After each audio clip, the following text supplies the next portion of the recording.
Imagine being 17, caught between childhood and adulthood, dreaming big, aching for freedom.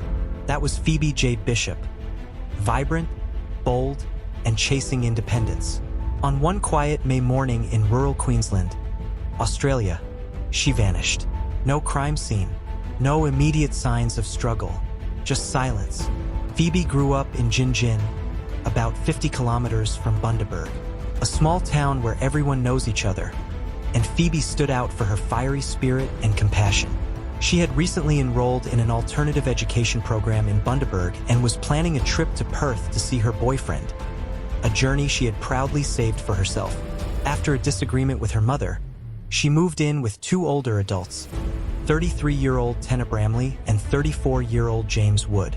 Tenna had once worked for Phoebe's mother, so at first, no one was alarmed by the living arrangement. But Phoebe never made it to Perth. On the morning of her flight, her housemates claimed she overslept, got anxious, and they dropped her at the airport around 8:30 a.m.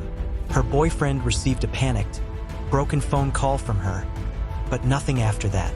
No texts, no social media activity, and surveillance confirmed she never entered the airport. Her boarding pass was never printed. She simply disappeared. Police immediately sensed something was off. Days later, Tenna's gray Hyundai was spotted on CCTV, but not at the airport terminal. Instead, it was seen taking a secluded rural route toward Goodnight Scrub National Park, a vast wilderness area an hour west of Bundaberg. That discovery changed everything.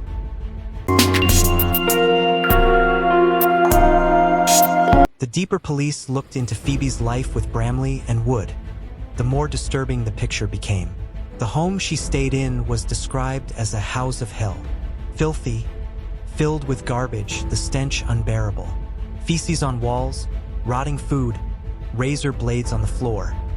An environment no one, especially a teenager, should endure. Phoebe's room was the exception.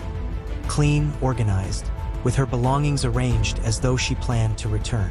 But her doorframe was damaged, like someone had kicked it open. And in the yard, for dead dogs, left to decay. Police recovered a sawed-off shotgun, ammo, and replica guns from Tenna's car, leading to her arrest on weapons charges. The home and vehicle were declared crime scenes. Meanwhile, public attention exploded.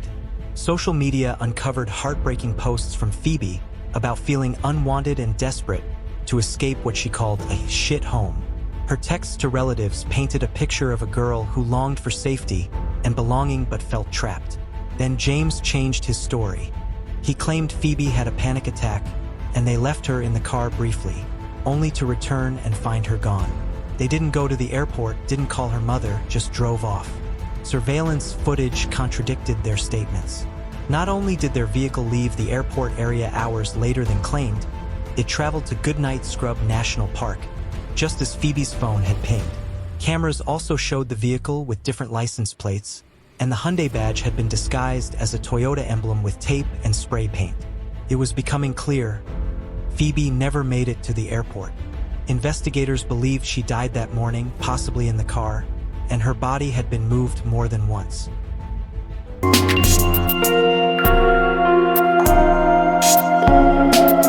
On June 5th, more than 2 weeks after Phoebe vanished, Tenna Bramley and James Wood were arrested, charged with her murder and 2 counts of interfering with a corpse. The next day, a cadaver dog led police deep into the scrubland. There, about 5 miles into the bush, they found human remains believed to be Phoebe's. The location matched the mobile phone data and surveillance trail police had been following. Detectives revealed the vehicle's altered plates, digital location data, and inconsistencies in Tenna and James's stories built a compelling case. And while Phoebe's phone and luggage remained missing, the physical and circumstantial evidence was enough to charge the pair. On July 1st, another twist emerged. A third person, 30-year-old Kieran Daniel Mauser, was arrested and charged with 2 counts of being an accessory after the fact to murder. Police allege he used Phoebe's phone to mislead investigators, possibly to delay discovery or tamper with data. Phoebe's mother, Kylie, continued to show extraordinary strength. She addressed the community with grace, asking them not to direct hatred toward the families of the accused. At a candlelight vigil, over 300 people gathered, including those who searched tirelessly for Phoebe. Kylie described her daughter as fiercely independent and full of compassion, someone who always saw the good in people. As of now, the accused await trial. Tenna and James remain behind bars. Mauser's hearing is scheduled for August 25th, and a full legal process looms ahead. Detectives assert their case is strong, built on phone records, surveillance, forensics, and witness inconsistencies. Phoebe's story has shaken Australia, but her family is determined she won't be forgotten. In their eyes, justice isn't just about convictions.